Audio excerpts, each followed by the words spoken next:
छू ले मुझे पावन आत्मा, छू ले मुझे पावन आत्मा, कर पावन तू मुझे पावन आत्मा, कर पावन तू मुझे पावन आत्मा,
पावन आत्मा, छू ले मुझे पावन आत्मा, छू ले मुझे पावन आत्मा, कर पावन तू मुझे पावन आत्मा, कर पावन तू मुझे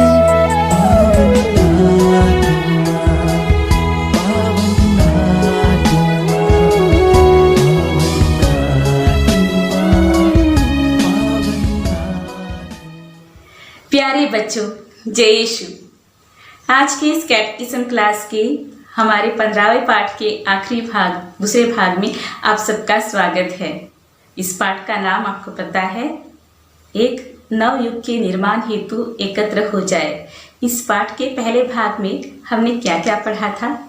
क्या आपको याद है? हम एक नए युग के बारे में बोल रहे थे जहाँ पर शांति और अमन हो, और इसका निर्माण करने के लिए हमें क्रिस्तीय मूल्यों पर जीवन बिताना, आधारित जीवन बिताना है। इसके बारे में हमने पढ़ा और कैसे हम संगठित होकर इस लक्ष्य की ओर बढ़ सकते हैं, इसे देखा था, जिसमें हमने 2 विशेष संगठन के बारे में पढ़ा था। पहला था होली चाइल्डहुड सोसाइटी यानी पवित्र बालकपन मंडली, और दूसरा था चेरुपुष्पा मिशन लीग या लिटिल फ्लावर मिशन लीग। आज हम आगे और अनेक संगठनों के बारे में पढ़ेंगे। तो आइए अब हम सबसे पहला संगठन CLC, इस समूह का प्रारंभ मरियम सॉलिडारिटी समूह के नाम से प्रारंभ हुआ था।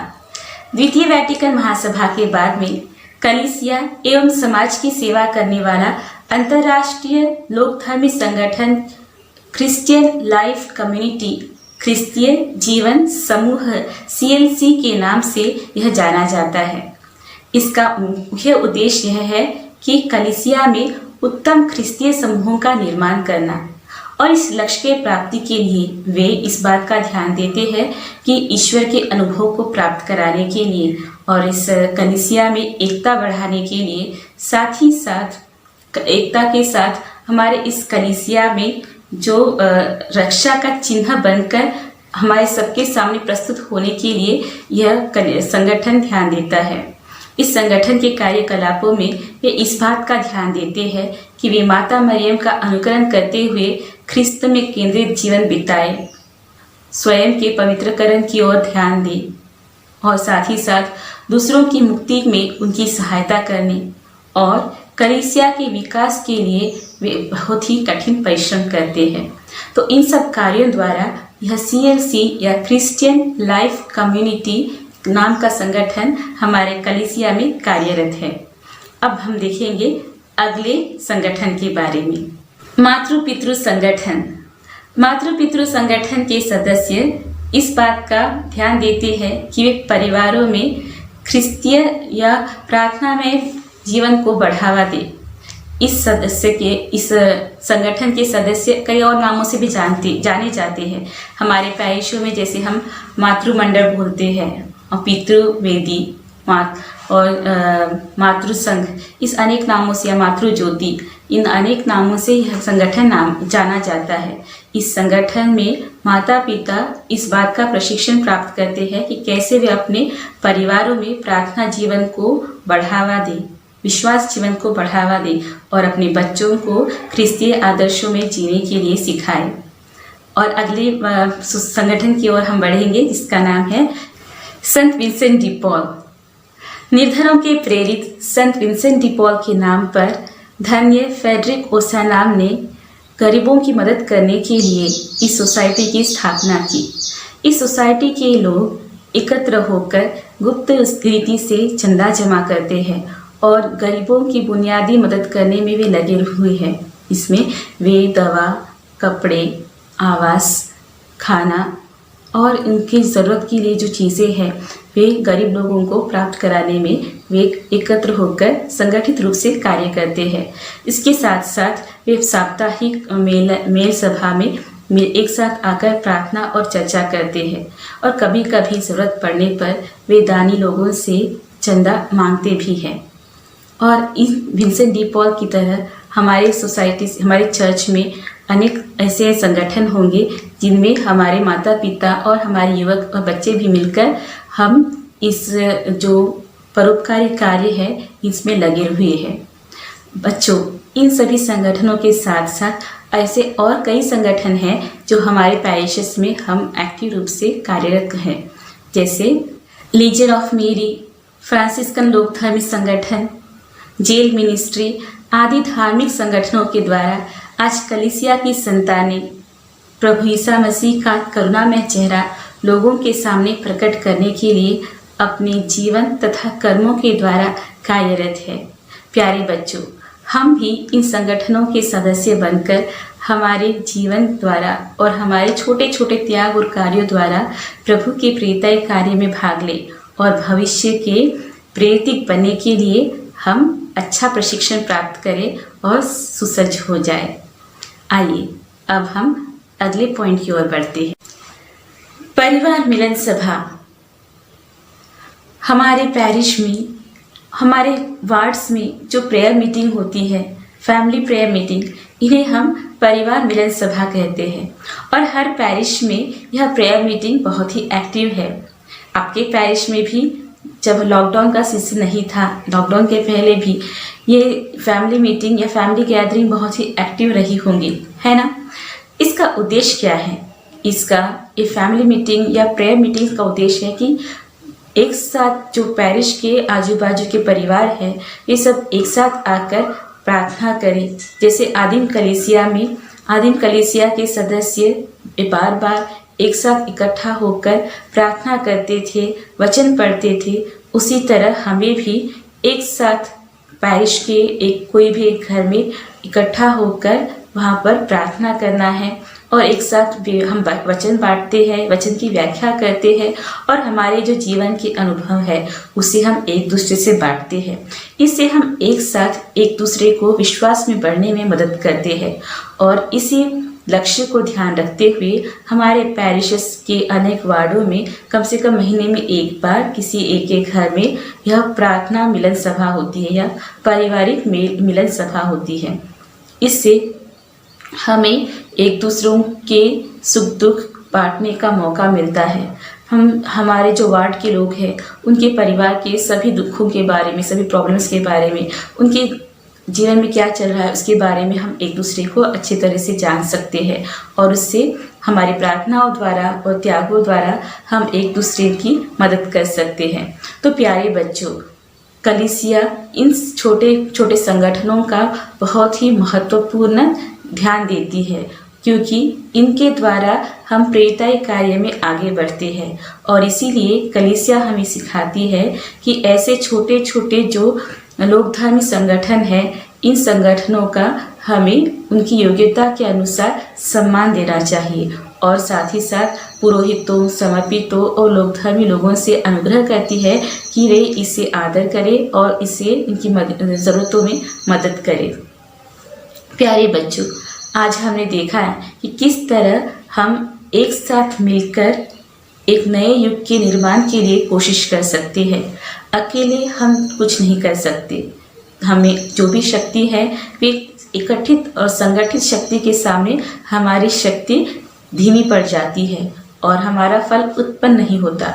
इसीलिए जब हम इन प्रेरिताई कार्यों में लगे हुए होते हैं तो हमें चाहिए कि हम संगठित प्रयास करें। सब लोग मिलकर एक साथ प्रयास करने से हमारे सामने कोई भी मुश्किल नहीं आएगी और हमें जो क्षमता है उस क्षमता का उपयोग करते हुए एकत्र होकर सारे प्रॉब्लम का हल निकाल सकते हैं।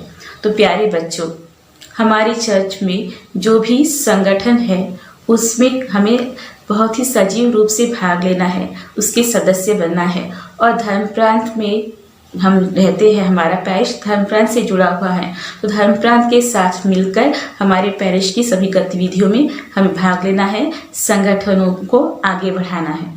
तो आइए बच्चों, इस संसार में जो हम अशांति का भी अनुभव करते हैं, उस अशांति को दूर मिटाने के लिए हम सब एक साथ आए और एक साथ आकर संगठनों से जुड़कर हम मिलकर इस अशांति का मुकाबला करें और जो हमारे शांति के राजा प्रभु यीशु मसीह है, इनका राज्य इस दुनिया में फैलने के लिए हम एक साथ प्रयास करें। तो प्यारे बच्चों, आज का यह क्लास यहीं पर हम समाप्त करते हैं। आप हमें बताइए कि आपने इस क्लास में क्या सीखा। क्या आपको संगठित कार्य करने का महत्व समझा है? कैसे हमारे पैरिश में या हमारे कलीसिया में छोटे छोटे अलग अलग संगठन हैं जो एक ही लक्ष्य की ओर बढ़ते हैं कि हमारे जो भी कार्य हम करते हैं उससे हम प्रभु यीशु मसीह की साक्ष्य दें। फिर वे चाहे गरीबों की मदद करना हो या विश्वास रूपीकरण हो या फिर कोई जो अनाथ लोग हैं उनकी सेवा करना हो, हमारे छोटे बच्चों की देखभाल हो या मिशन कार्य हो, ये सब संगठन एक ही लक्ष्य की ओर है कि हमें प्रभु यीशु मसीह के राज्य को यहाँ स्थापित करना है।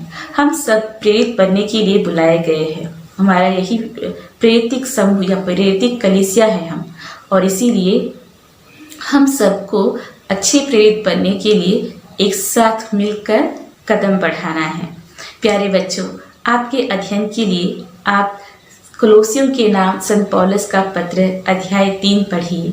वहाँ पर कैसे संत पौलुस कलीसिया को एक साथ कार्य करने के लिए बता रहे हैं उसके बारे में लिखा गया है। और आइए आज के लिए हम इस वचन को कंठस्थ करें, बायहाट करें। कोलोसियों के नाम संत पौलुस का पत्र अध्याय 1 वाक्य 10। इस प्रकार आप प्रभु के योग्य जीवन बिताकर हर बातों में उसे प्रसन्न करते रहेंगे, हर प्रकार के भले कार्य करते रहेंगे और ईश्वर के ज्ञान में आगे बढ़ते जाएंगे। तो प्यारे बच्चों, आइए आज हम इस क्लास को विदा लेते समय हाथ जोड़कर हमारे इस कैटेकिज्म क्लासेस में मिले हमारे हर वरदानों के प्रति हम प्रभु को धन्यवाद दें और प्रभु के सच्चे कलीसिया बनने की आशीष मांगते हुए हम प्रभु से प्रार्थना करें।